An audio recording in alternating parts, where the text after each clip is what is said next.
evening to you. It is an honor to come to you once again Sunday night with my very good friend and mentor, Dan Borrero. What's up, Dan? What's going on, Mr. Haskins? Good to see you, my brother. Likewise. I am Kris Haskins. I'll be your co pilot tonight as we talk about real estate investing, entrepreneurship, the ups and downs of being a landlord. And please, if you want to come on with us, just hit the button or get your questions in the chat. We are more than happy to answer any and all questions so we can help you be more successful with your real estate investments. Dan Barrero, what's been going on this week, brother? As usual, man, fighting the tide, right? It feels like sometimes as entrepreneurs in general, like we go in the ocean just to take a quick swim and that big wave just comes over and knocks you off on your ass, even though you only went up to your knees, right? That was one of those big waves this week. I'll tell you a situation that I want to share with the audience because I truly believe that this is a learning moment. So Yeah. one of the things that Chris and I are always talking about when you're dealing with managing property is also One second dealing. before you go, let me announce. If you don't mind, you guys, please put your name and where you are in the chat. Your name and what city you're in the chat so we know where you're at. Go ahead, Dan. And if you want to come on live with us and ask your question direct, please do. Yeah, just hit the Um, button. I'll give you the thing. I have one of the most difficult things when it comes to managing property is managing personalities, not only tenants but neighbors and your entire team, including people outside of that team, whether it be an HOA manager, whoever that is. So I had an apartment that's on Realtor, first. property manager, neighbor, insurance person, contractor, electric. I could go on and on and on. Yeah, that's your job, managing personalities. So I had a tenant that called me last Thursday at 12:30 at night. Actually, sent me an email 12:30 at night. I called them immediately as soon as I saw it. I was still working at my desk, and fast forward, they tell me they just came home from work and there's a ton of water in the kitchen on the floor. So I told them where to go turn off the water main. He did that. And now this is in Florida. I'm in New York. So they It turned means off the water driving over main. there. Yeah, they told me they were going to mop it up. I said no problem. I had my plumber there at 8:30 in the morning. My plumber turns around and says, "I think it's coming from the dividing wall between both apartments, the apartment behind yours and your apartment." So I called the HOA. HOA says they can't determine where it's coming from because it kept coming. So Storm, brother, you want like anyone here, Storm, anybody wants to come on, please click on that participate button. So I'm sharing this because I want you to understand that being managing property is not only managing tenants. So fast forward, uh, I had my plumber go back. He cut out a hole behind the refrigerator and behind the washing machine area, and then determined that it was coming from the apartment behind us. Well, I reached out to the HOA. They came out and checked it by 1 o'clock that afternoon. They too confirmed that that was the fact. Well, the HOA kept contacting the owner, calling the owner through emails, through text messages, through phone messages. And guess what the owner would say? Well, I'll be there maybe Monday or Tuesday. Maybe, What day was maybe. this? This is now Saturday. This is Friday, right? Oh, So I'm like, there's no maybes in here. Now, people are going to ask, well, why did the HOA just cut off the valve, the shutoff valve? Because if they cut off the valve, they'd be cutting off the valve to the whole building. They're not individual valves unless you get into the unit. And he wasn't giving anyone access, right? So fast forward. To make a long story short, it didn't get done until Tuesday. The damage that it created means I have to, I have tiles that are now popping up. I got to remove the kitchen base cabinets, take off the granite counter first. I got to now replace all the oh my sheetrock, dry it first behind the wall, and then put in like heaters and dehumidifiers, commercial heaters, commercial dehumidifiers. And then I got to treat it to make sure there's no mold that grows. Then I got to put back the new sheetrock, put back the new soundboard, put back the kitchen oh cabinets, my put lord. back the granite counters, hook up again all the water fixtures, put down the new floor, grout the new floor, clean the place up so that the tenant could move all their furniture back. Oh That's my a week. lord. That's a week's work, and about $20,000 to $25,000 in damages. As a result of, if he had just went that day or the following day, it would have been minimal damage, right? Oh So my the point is, what do I have to do now? He won't speak to me. I already know I got to sue him. I don't want to go through my insurance company because You my know, insurance you company, know the I got guy. You know the what? guy.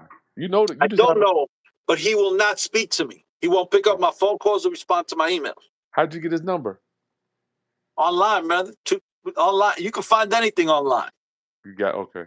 right? My wife. So, but what happened was it was a problem with the HOA one time, and everybody, all the owners got together. I just went looking for his emails, and I just found his email address in that thread. Got it. Right. So now I know I got to sue him. Now people are going to ask you, why don't you go through the insurance policy? Because I got a $5,000 insurance deductible. So for $15,000 that they're going to give me back, my other properties are all going to go skyrocketing on my insurance premiums because of one claim that I had no fault in. For the next 3 years, they'll all increase dramatically because of a claim. So no, I'm not going to blow my load on a $15,000 check and then pay much more money than that over the years on all my other properties because they're going to go up as a result of an insurance claim. So, guys, managing property means that you got to manage multiple different personalities and sometimes neighbors that are imposing their ignorance, their laziness, their stupidity on you. That's just the reality. That's rough, Dan. What did you learn on this? What could you have done? What could you have done, man? There's nothing I could have done differently. My next step was to call the fire department. Actually, that came to my mind because I had done that years ago on a different property. I was waiting for the watermark to get close to the outlet to then say, look, they're causing a fire. It's a potential fire. At that point, the fire department could break the door and go in and turn off their water main. Couldn't your tenant talk to the current tenant and tell him to cut the damn thing Tenant off? wasn't in town. That's the only reason it got turned off, because the tenant that was in there came back late Monday night, saw water all over their kitchen, and then called up my tenant. My tenant told them where to turn off their water main.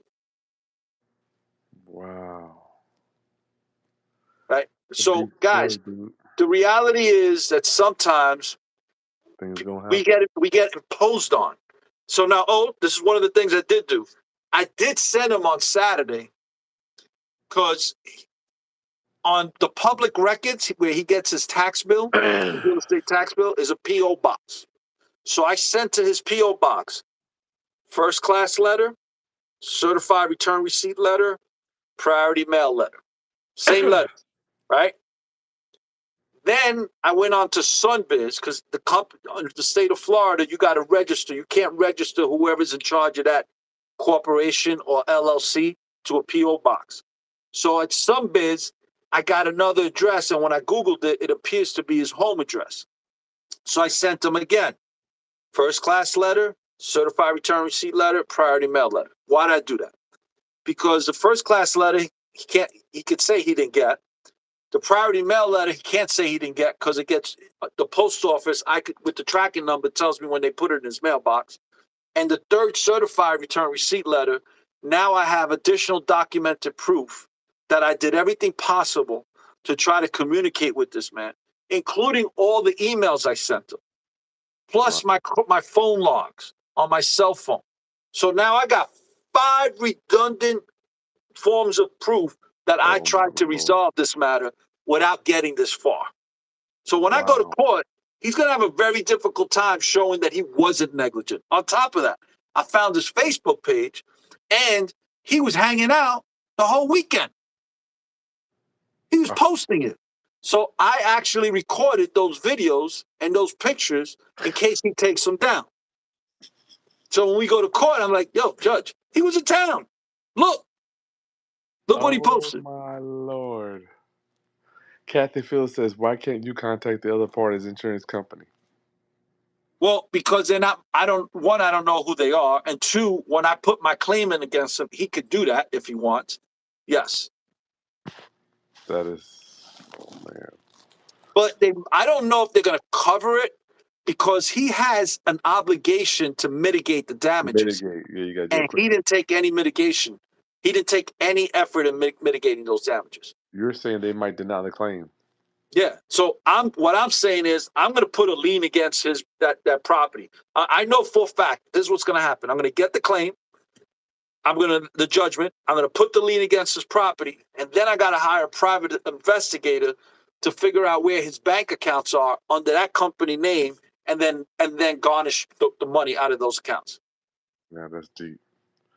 You know, Dan, people think that you buy a piece of real estate and sit back and you just sip pina coladas and the money comes rolling in. No, and the reality is, why am I taking this stand? Because my obligation as a landlord is to make sure that my tenant enjoys a quiet and peaceful use of that particular space that Quiet he's renting. enjoyment. Quiet enjoyment. And he was unable to enjoy that property that he was renting because of the imposition that the neighbor put upon us, right? Mm. Now, I can't control the neighbor, but I can control my actions. And he knew that we were on it from day one, and I kept him abreast to everything that was going on, including putting him as one of the people I was copying every single time the HOA responded or I responded to the HOA. I wonder why any landlord would want to find out what's going on because his place, no doubt, got damaged with water too. You know what, man? I could tell that from the pictures that my expediter sent me. He had a broken window that appeared to be cracked for a long time. You know, you could tell when a property owner doesn't care just from the outside of a property. Yeah. Um, you know, its door needed to be painted. Apparently, the HOAs violated him several times for the exterior of his porch area. So that tells me immediately this guy's truly the epitome of a slum landlord. He's the epitome of what you and I try to combat against every single day as far as a stereotype is concerned. You know, Dan, it's so crazy, man. Everybody, I never forget. I had a neighbor one time. I tried to just work out something with on the multifamily unit, and you just don't know what personality. I asked my wife, I'm like, "Why is this guy?" She goes, "All he worried about is going to work tomorrow. He might be worried about his wife screaming on him. His kids might. I mean, it's a million things that these people are going through, Dan, and they ain't thinking about you." No, they don't care. They don't care. You know, and look, so you want to be a landlord, you got to understand it's your obligation to provide a clean and safe environment to your tenants. Yeah, that's Whether you know, and when something happens, whether it's your fault or someone else's fault, it's irrelevant. You still got to fix it. you got to step in, man. You got to step in. Worry about how it happened and why it happened later, so that you could come up with a process and procedures to avoid that from happening again. Yeah, Um, but the reality is, it's not your tenant's fault that it's happened. You got to repair this and take care of it as quickly as possible. got to fix it. Being a man and being a landlord. I know what I wanted to ask you, Dan. So round up, please smash a thumbs up for that story, Dan. You just learned a lot. Well, I just learned. So, what would you do differently, Dan? Would you try to get a? I don't know. What would you do differently? So the reality is, man, that if I was on ground, I probably would have done things that I couldn't be talking about on this platform. You know, I would have done stuff to get into that apartment and at least turn off the water. But that's me, but I can't talk about that on that platform. Okay. I wanted to ask you. So, I'm in the process of selling one of my units. Right, it's a condo. Town condo. Yeah.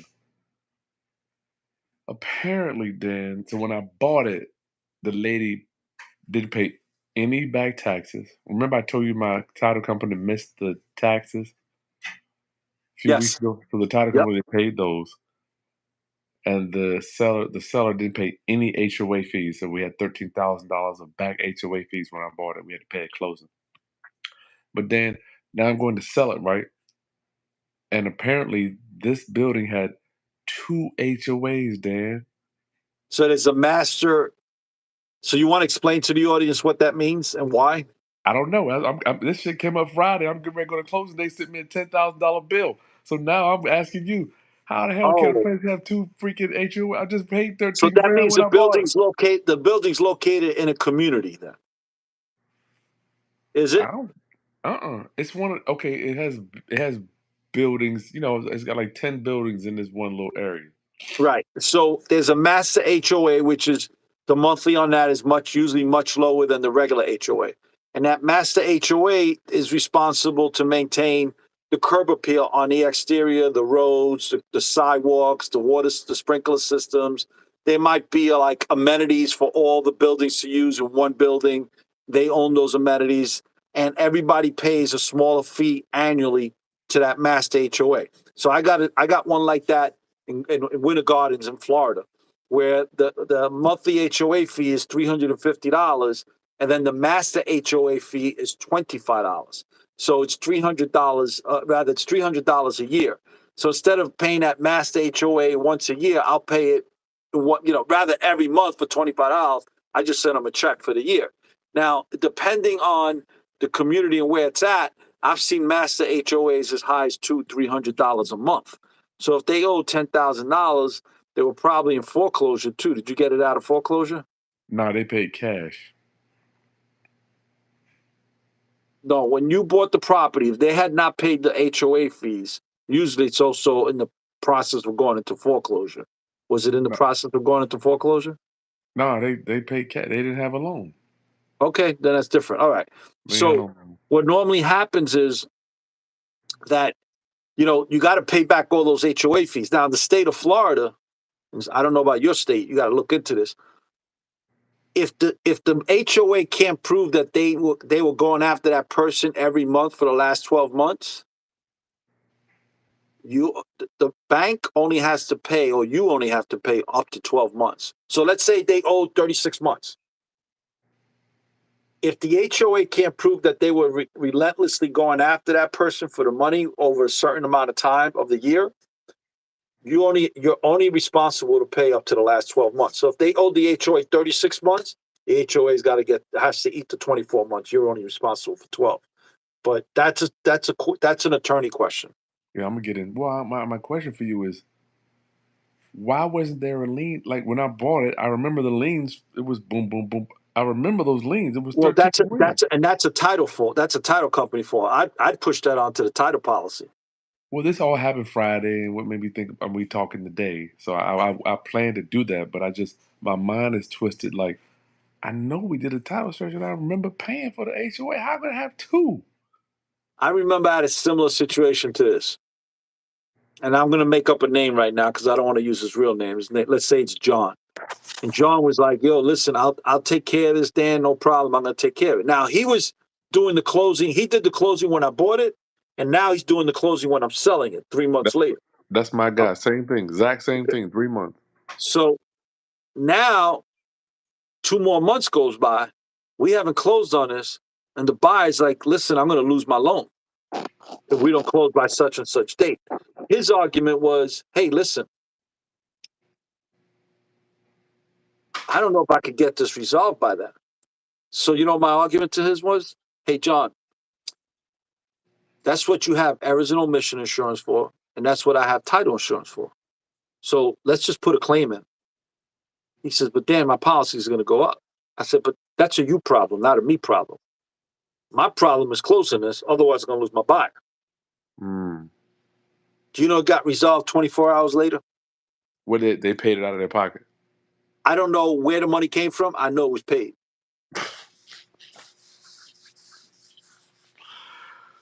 All right, I'm gonna deal with this tomorrow, man. We're supposed to be closing. I'm like, this thing just Title came. company does not want you to put in a claim against their errors and omissions or against the title policy, because then they're going to make a whole lot less money because their errors and omissions is going to go up as well as the title policy insurance. Yeah. The spread gets smaller for them. Y'all give us a thumbs up if you're getting any value out of this. Dan, that's all I already had. Any questions? Y'all get the questions in for Dan and me tonight. We want to help you help you get some value out of your next real estate investment if we can do that. I don't So, see. Chris, one of the mistakes you probably made was, did you get somebody just put that here, Kathy Fields? I always ask for copies of the HOA documents. I did. I got the whole thing. Okay. It's I called a always resale packet. I also always ask and go visit the HOAs to make sure that their reserves are all up to state par, right? One of the other questions I'll ask is how many delinquencies do you have? of, let's say there's 200 doors in there. I'd say, how many doors do you have? 200. Okay. How many of those doors are owned by end users versus investors? And why do I ask that question? I ask it because if it's not more than 50 or 60% of end users, FHA, it's going to be very difficult. All they can get in there is conventional loans, which are harder to get than FHA loans. And the harder that community is to get loans against, the That's lower the fine. prices will keep. But now, if it's FHA approved, the prices have a much more likelihood of going up in value. You know, I gotta tell you, Dan. I think when I bought this, I told you I didn't do all my due diligence because the purchase price was 125, right? And remember on our last live, I told you there's nothing in the entire city under 200. So I knew even if I just bought it, cleaned it up, I could sell it for 190. Whatever. So I'm like, man, this is So there's when the plenty of room, plenty of room. it's plenty of room, but that's not my point. My point is, Chris, why? How did you? I'm just trying to figure out how did I miss it and what could I do differently and all that. There's plenty of room in it, Dan, but golly. Two separate It's, Kathy for two separate HOA. One for the front lawn, backyard, grass. Second for the outside of the community where the HOA takes care of the entrance to the community. Yeah, could be. Andrew, now sound look, you can't trust title companies. That's what you got to try. You don't. You're buying insurance to trust them. they make you buy it. Yeah, it kind of sucks. So you're paying them to do a job to do the searches, and then you got to pay insurance just in case they didn't do their job. That's bullshit, man. I wish I could get that on my deals, Dan. I'm like, shit, I messed Tell up, me man. about it, right? Listen, I'm going to go make an investment, but if it goes flop, I have an insurance policy that's going to pay me back all my money. Real estate investment insurance. Yeah. That's pretty good. Listen, give us a follow, thumbs up. That's all we got for tonight. We want to just share with you what's going on in our world. I'll tell you guys about this fire I had last week. It's getting late. So, Dan, thank you so much. Give Dan a follow at USA Land Ventures on YouTube and hit that thumbs up, and we'll see you guys. All right, we got one quick question. Golly, why y'all doing this? True Ascending Ancient. When signing the home purchase agreement for a home and title transfer documents, can you sign as LLC trustee? that's Yes, that's a you question there. absolutely. You can sign your trust. Your trustee can be an LLC you own. Absolutely, you own. Okay. All right. Round up. Much love to you. I'll see you guys soon. Peace. Good night. Thanks, Jane.